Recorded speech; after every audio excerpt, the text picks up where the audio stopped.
Bonjour à tous, je vous fais une petite vidéo pour vous aider à réaliser le devoir maison pour les vacances de la Noël qui portera sur la séquence 3, les notions de base en prévention des risques professionnels.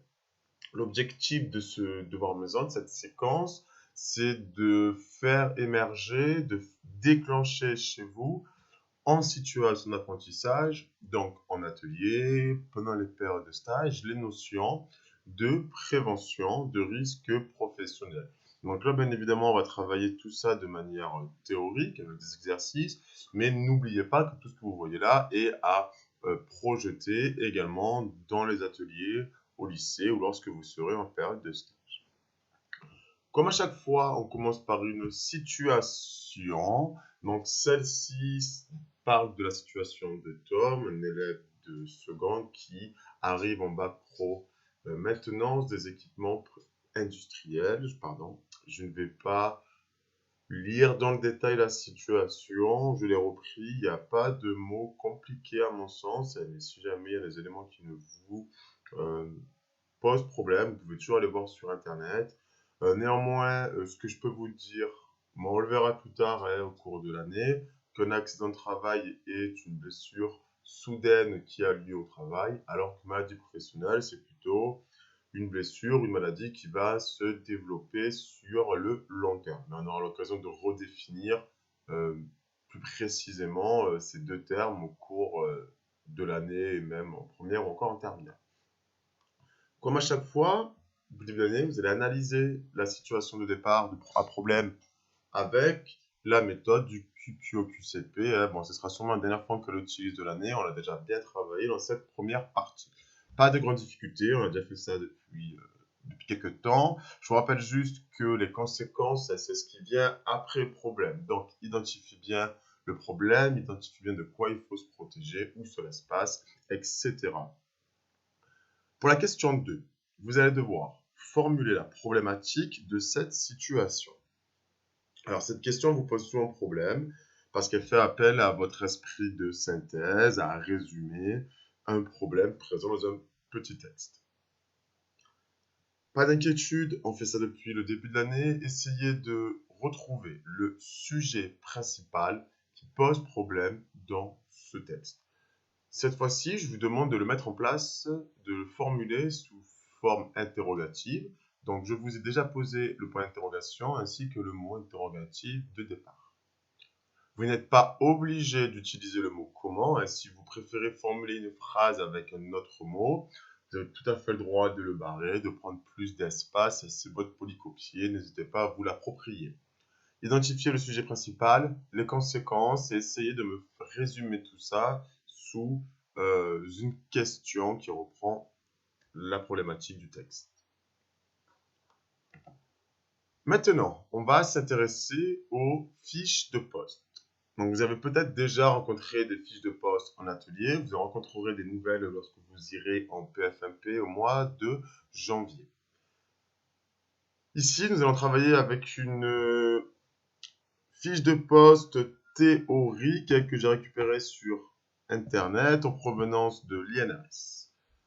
Vous allez devoir, pour chacune des rubriques, des parties de cette fiche de poste, expliquer le rôle, l'objectif de ces différentes parties.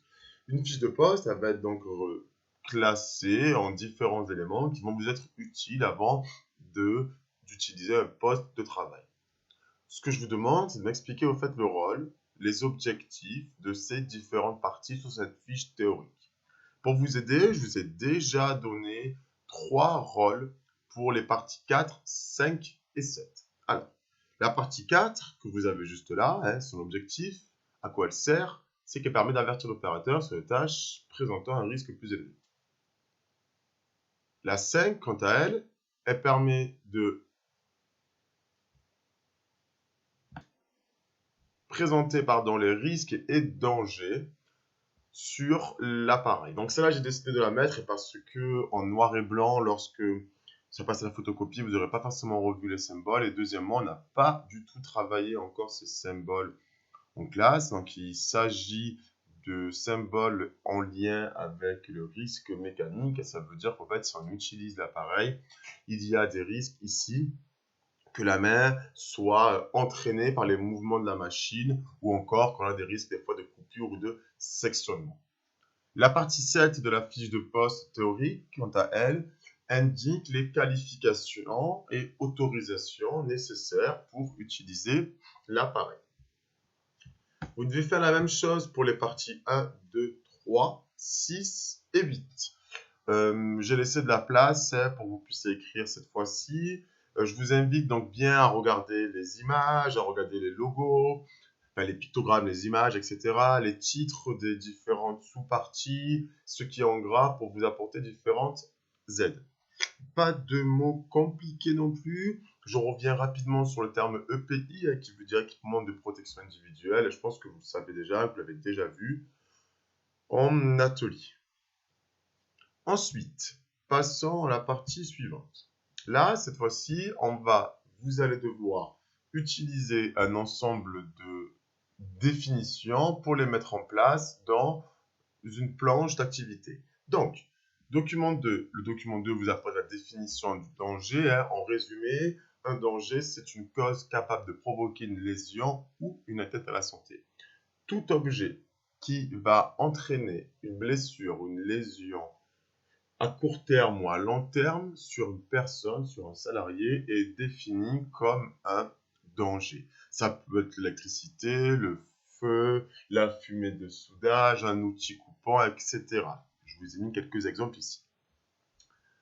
Document 3. Alors, une situation dangereuse, en fait, tout est dans le titre. C'est une situation dans laquelle une personne est exposée à proximité, proche d'un danger ou plusieurs dangers. Une situation dangereuse, une situation qui présente des dangers. Idem, je vous ai mis tout un ensemble d'exemples de situations dangereuses juste ici, avec là à droite encore une image qui vous montre une personne qui est en train d'utiliser une machine sur un poste de travail. Vous allez devoir faire la question 4. Alors, dans la question 4, vous allez devoir compléter ce tableau et trouver dans le document 4 les dangers et les situations dangereuses des situations qui sont déjà entourées et numérotées. Donc, le document 4, c'est celui-ci. Vous avez 6 situations numérotées, entourées, comme je vous l'ai dit. Je vous invite à utiliser la vidéo, notamment pour regarder particulièrement la planche d'activité, là, comme ça, en couleur. Limitez-vous, effectivement, aux situations qui sont entourées. Alors, ce que je rajoute par rapport à ce que vous allez avoir, vous, en noir et blanc. Ici, donc on voit bien qu'il y a donc une source chaude à proximité du lieu où travaille la personne. Ici, on ne prend pas en compte les fumées qu'il y a à côté, on prend uniquement ce qui est dans le cercle là. Donc là, la personne est en train d'utiliser un fer à souder. On voit même qu'elle a son masque et qu'il y a aussi des fumées. Ici, c'est une personne qui utilise un pan roulant avec un levier pour pouvoir soulever une charge lourde. Et là, ensuite, il n'y a pas de grande difficulté. Qu'est-ce que vous allez devoir faire? Pour chacune de ces situations, vous allez devoir trouver dans un premier temps le danger, c'est-à-dire l'élément qui provoque potentiellement la blessure chez la personne, chez le salarié. Je vous ai mis pour cette question 4.1 tout un ensemble de dangers à associer à la bonne situation. Donc, utilisez les mots que je vous ai donnés ici en italique. Et pour la question 4.2, vous allez devoir compléter la colonne de droite et pour identifier les situations dangereuses. Donc, m'expliquer ce que vous voyez, ce qu'est en train de faire la personne. Pour vous aider, je vous ai donné en exemple la situation 1 où on voit que le danger, c'est la charge en mouvement et cette charge-là qui est en équilibre, en mouvement, elle peut provoquer potentiellement un dommage chez la personne et si elle est mal fixée, si le mouvement est trop brusque, bref, etc. Et la situation dangereuse, qu'est-ce qui est en train de faire la personne? Eh bien, elle est en train de travailler à proximité d'une charge en équilibre. Donc, faites la même chose. Regardez bien les images. Identifiez dans la colonne danger, ce qui peut provoquer une blessure. Et dans la situation dangereuse, en fait, qu'est-ce qui est en train de faire la personne dans l'atelier. Une situation dangereuse, puisque c'est une situation, si une personne qui est exposée à un ou plusieurs dangers, peut malheureusement provoquer un dommage. Un dommage, ça va être soit une blessure ou une maladie. La blessure elle peut être effectivement à court terme, c'est le cas pour les accidents, les accidents de travail, mais ça peut être aussi une atteinte à la santé sur le long terme. Vous allez devoir utiliser dans la question 5 les situations ici. Donc, ici, vous avez une personne qui est en train de travailler sur un tableau électrique. Et là, vous avez une personne qui est en train de soulever une charge lourde. Pour chacune de ces situations, vous devez m'indiquer le dommage, la blessure potentielle. Pour les situations suivantes, vous allez devoir revenir au document 4, celui-ci, et trouver les dommages potentiels de la situation 2 et de la situation 6. Donc, cette situation-là et cette situation-là, vous devez trouver le dommage et les reporter sur cette colonne. Dernière partie. Il existe 17 familles de risques professionnels. Un risque professionnel, c'est donc une famille de dangers présents dans une situation professionnelle et pouvant entraîner une atteinte à la santé. Vous devez me dire pour chacune de ces photographies quelle est la famille de risques professionnels présente. Sachant que pour certaines images, il y a peut-être plusieurs possibilités, je vous le dis déjà. Pour vous décrire, ici, on a donc une personne qui est en train de couper du béton avec une scie. Ici, on a une personne qui est en train de porter une charge lourde. Et là, on a une personne qui travaille en combinaison avec ce qui ressemble être des produits chimiques. Vous allez devoir ici m'écrire directement soit le numéro, soit la famille de risques professionnels. Donc, revenons à ces fameuses 17 familles. Je vais prendre rapidement le temps avec vous de vous préciser quelques mots qui peuvent vous poser problème. Alors, la famille numéro 5, risque lié à la charge physique de travail. C'est la famille de risques professionnels qui regroupe tous les dommages en lien avec le port de charges lourdes ou encore la répétition de gestes pouvant entraîner ensuite des troubles au niveau des articulations. La famille 6, risque lié à la manutention mécanique, c'est toujours lié aux charges lourdes, mais qui cette fois-ci sont déplacées à l'aide d'outils de manutention comme les transpalettes et peuvent donc entraîner différentes blessures. La famille numéro 7, risque lié aux produits, aux émissions et aux déchets, c'est en fait, pour faire simple, l'exposition à des produits chimiques ou des émissions de gaz nocives pour la santé. Risque lié aux agents biologiques. Donc, un agent biologique, ça peut être une bactérie, un virus, un parasite provoquant une maladie chez le salarié.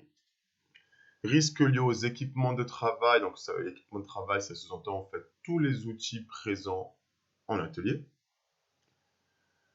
Risque lié à l'ambiance lumineuse, c'est par exemple si vous êtes soumis à une ambiance lumineuse des fois trop lourde, ce qui peut avoir des conséquences, notamment sur la vue sur le long terme. Risque lié au rayonnement, c'est tout ce qui est en lien avec la radioactivité, avec le nucléaire, avec les rayons X, donc tout ce qui est rayonnement pouvant entraîner de lourdes pathologies sur le long terme. Et enfin, on a les risques psychosociaux qui concernent tous les secteurs d'activité, c'est-à-dire les risques liés à la charge mentale qui peut être présente au travail, qu'on pourrait simplifier, disons communément que c'est le stress qui est lié au travail et qui peut entraîner des dépressions ou encore des burn-out. Voilà, si vous avez d'autres questions, vous avez mon adresse mail, vous savez où me trouver au lycée. Donc j'espère que cette vidéo vous aura éclairci, vous aura aidé à réaliser le devoir maison si vous avez rencontré des difficultés. Voilà, à bientôt, on se voit au lycée.